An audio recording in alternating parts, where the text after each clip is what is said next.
Hello, नमस्ते, सलाम।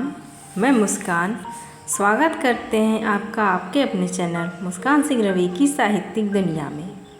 आज जो कहानी हम आप सबके लिए लेकर आए हैं वह है पंडित तेनालीराम की कहानी बाबापुर की रामलीला।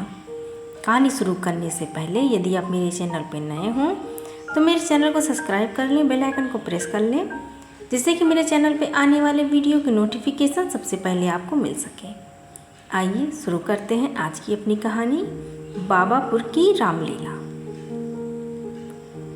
तेनालीराम हमेशा अपनी बुद्धिमत्ता से सबका मन जीतने के लिए जाने जाते थे।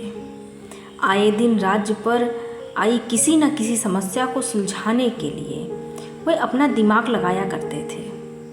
इसी तरह जब एक बार दशहरा पर नाटक मंडली विजयनगर नहीं पहुंच पाई तो तेनाली ने क्या किया, आइए जानते हैं। काशी की एक नाटक मंडली हमेशा दशहरे से पहले विजयनगर आया करती थी। यह नाटक मंडली विजयनगर में रामलीला किया करती थी और नगर वासियों का मनोरंजन किया करती थी। यह एक तरह से विजयनगर की संस्कृति थी और ऐसा हर साल हुआ करता था। लेकिन एक साल ऐसा आया जब काशी नाटक मंडली के कई सदस्य बीमार पड़ गए और उन्होंने कह दिया कि वो विजयनगर नहीं आ पाएंगे। यह सुनकर महाराज कृष्णदेव राय और सारी प्रजा बहुत उदास हो गई। दशहरे को अब सिर्फ कुछ ही दिन बाकी थे और ऐसे में किसी और नाटक मंडली को बुलाकर रामलीला का आयोजन करवाना बहुत मुश्किल था। दरबार के मंत्रियों और राजगुरु ने आसपास के गांव की नाटक मंडली को बुलाने की कोशिश की, लेकिन किसी का भी आ पाना बहुत मुश्किल था। सबको निराश देख तेनालीराम ने कहा, मैं एक नाटक मंडली को जानता हूँ। मुझे यकीन है कि वो विजयनगर में रामलीला के लिए ज़रूर तैयार हो जाएंगे। तेनाली की यह बात सुनकर सब खुश हो गए। इसके साथ ही राजा ने तेनाली को मंडली बुलाने की जिम्मेदारी सौंप दी और तेनाली ने भी रामलीला की तैयारी शुरू कर दी।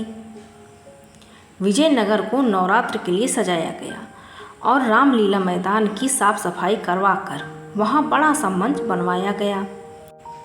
उसी के साथ मैदान पर बड़ा सा मेला भी लगवाया गया। जब नगर में रामलीला होने की खबर फैली तो सारी जनता रामलीला देखने के लिए उत्सुक हो गई। रामलीला वाले दिन सभी लोग रामलीला देखने के लिए मैदान में इकट्ठे हो गए। वहीं महाराज कृष्णदेव राय, सभी मंत्रीगण और सभा के अन्य सदस्य भी वहां मौजूद थे। सभी ने रामलीला का खूब मजा उठाया। जब नाटक खत्म हो गया तो सभी ने उनकी बहुत तारीफ की। खासकर नाटक मंडली में मौजूद बच्चों की कलाकारी सभी को बहुत पसंद आई थी। महाराज सभी से इतना खुश थे कि उन्होंने पूरी नाटक मंडली को महल में खाना खाने का न्योता दे दिया। जब पूरी मंडली महल आई तो सभी ने महाराज, तेनाली और अन्य मंत्रीगण के साथ भोजन किया। इस दौरान महाराज ने तेनालीराम से पूछा कि उन्हें इतनी अच्छी मंडली कहाँ से मिली। इस पर तेनाली ने उत्तर दिया, ये मंडली बाबापुर से आई है महाराज। बाबापुर? इस जगह का नाम तो हमने कभी नहीं सुना, कहाँ है ये? आश्चर्य से महाराज ने पूछा। यहीं विजयनगर के पास ही है महाराज। तेनाली की यह बात सुनकर मंडली के सदस्य मुस्कुराने लगे। इस पर महाराज ने उनसे मुस्कुराने की वजह पूछी तो मंडली का एक बच्चा बोला, महाराज, हम विजयनगर के ही रहने वाले हैं। इस मंडली को तेनाली बाबा ने तैयार करवाया है और इसलिए हमारा नाम बाबापुर की मंडली है। बच्चे की यह बात सुनकर महाराज सहित सभी लोग ठहाका लगाने लगे। इस कहानी से हमें यह सीख मिलती है कि